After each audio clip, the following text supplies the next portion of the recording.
अस्सलाम वालेकुम। क्या हाल है दोस्तों। आज का हमारा जो तीसरा लेक्चर बायोलॉजी का एफएससी की क्लास का हमारे पास, मैंने आपको पिछली वीडियो में भी बताया था और इसमें भी बताता चलूँ कि lock and key model of enzyme. तो आज हमने lock and key model of enzyme पढ़ना है। तो सबसे पहले मैंने आपको बताया था कि एंजाइम क्या होता है। दोबारा बता दूं कि एंजाइम एक ग्लोबुलर प्रोटीन होती है और ये हमारे पास सबस्ट्रेट और एंजाइम मिलकर एक नया प्रोडक्ट बनाते हैं। ठीक है, तो इसी के साथ मैं आपको इसका सारा का सारा जो हिस्ट्री डिटेल सारी बता दूंगा और आप ये सारा लेक्चर याद करते जाइएगा ताकि आपको आसानी हो सके ज़्यादा से ज़्यादा। तो in in 1892 Emil Fischer propose lock and key model. तो ये एमसीक्यूज में आ सकता है ज़्यादातर के in which time lock and key model was propose, who propose lock and key model. तो in 1892 Emil Fischer proposed lock and key model of enzyme. तो इसने क्या किस चीज़ को विजुलाइज करने के लिए किया, तो वो है ही use it to visualise substrate and enzyme interaction. ठीक है, एंजाइम और सबस्ट्रेट के इंटरेक्शन के लिए को बताने के लिए, को विजुलाइज करने के लिए इसने लॉक एंड की मॉडल जो है वो प्रपोज किया। तो according to this model one specific key can open one specific lock. एक मखसूस चाबी ही एक मखसूस ताले को खोल सकती है।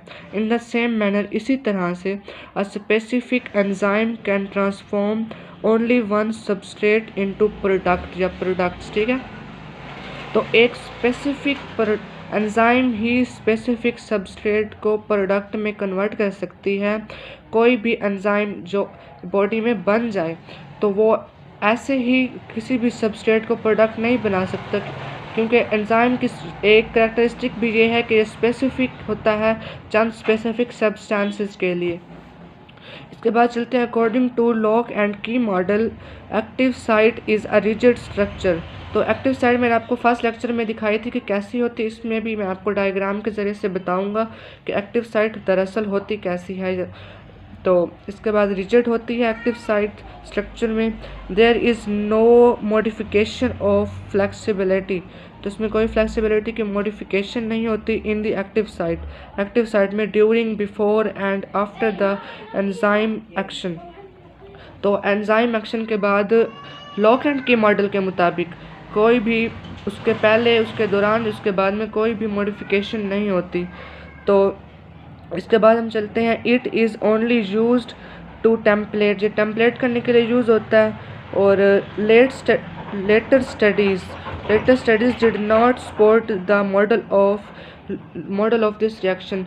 तो जो मतलब अब की जो हमारी स्टडीज़ हैं वो इस बात को नहीं मानती कि ऐसा होता है। तो चलते हैं हम डायग्राम की तरफ और इसकी वजह मैं बताऊंगा आपको चौथे लेक्चर में, यानी कि हमारे नेक्स्ट लेक्चर में, कि इसको वो क्यों नहीं मानते। तो चलते हैं आप अपने डायग्राम की तरफ जिसमें मैं आपको दिखाऊंगा कि ऐसा क्यों होता है और वो स्ट्रक्चर कैसी होती है, रिजिड स्ट्रक्चर कैसी होती है और एंजाइम कैसे अमल करता है। ये देखिए फ्रेंड, जैसे मैंने आपको बताया था कि एक्टिव साइट, सबस्ट्रेट और एंजाइम मॉलिक्यूल होता है, तो लॉक एंड की मॉडल में भी सेम का सेम प्रोसीजर ऐसे ही होता है। ईएस कॉम्प्लेक्स बनता है, उसके बाद एंजाइम जो होता है सबस्ट्रेट उसमें प्रोडक्ट में कन्वर्ट हो जाता है और एक्टिव साइट वैसे की वैसे ही रह जाती है, यानी कि रिजिड रह जाती है। इसमें कोई भी फ़र्क नहीं आता है। देखिए पहले जैसे कि जैसी एक्टिव साइट थी, अब भी एंजाइम सबस्ट्रेट कॉम्प्लेक्स बनने के बाद भी वैसे की वैसे है। और जब प्रोडक्ट कन्वर्ट हो गया, सबस्ट्रेट प्रोडक्ट में कन्वर्ट भी हो गया, तो उसके बाद भी वैसे की वैसे ही एक्टिव साइट हमारे पास मौजूद है। तो एक्टिव साइट में बिल्कुल भी फ़र्क नहीं आया है। तो इसी तरह लॉक एंड की मॉडल हमें बताया गया, इस लॉक एंड की मॉडल को बताया गया। तो इसके बाद हम नेक्स्ट जो हमारा वीडियो होगी वो हमारे पास होगी इंड्यूस फिट मॉडल। तो वो इससे ज़्यादा बेहतर है, उसकी वजह मैं आपको नेक्स्ट वीडियो में, यानी कि हमारे नेक्स्ट लेक्चर में बताऊंगा। तब तक के लिए मुझे दीजिए इजाज़त और इसी के साथ हमारा चैनल सब्सक्राइब करना, लाइक करना, फॉलो और कमेंट करना मत भूलिएगा। ठीक है, और कमेंट ज़रूर कीजिएगा ताकि हमें पता चले कि हमारी वीडियो का आप पर कोई फ़ायदा हो भी रहा है या नहीं हो रहा है। ठीक है, तो इसी के साथ मैं लेना चाहूँगा आपसे इजाज़त। खुदा हाफिज़। अल्लाह ताला आपको हिफ्ज़-ओ-अमान में रखे। हमारे लिए भी दुआ कीजिएगा। खुदा हाफिज़।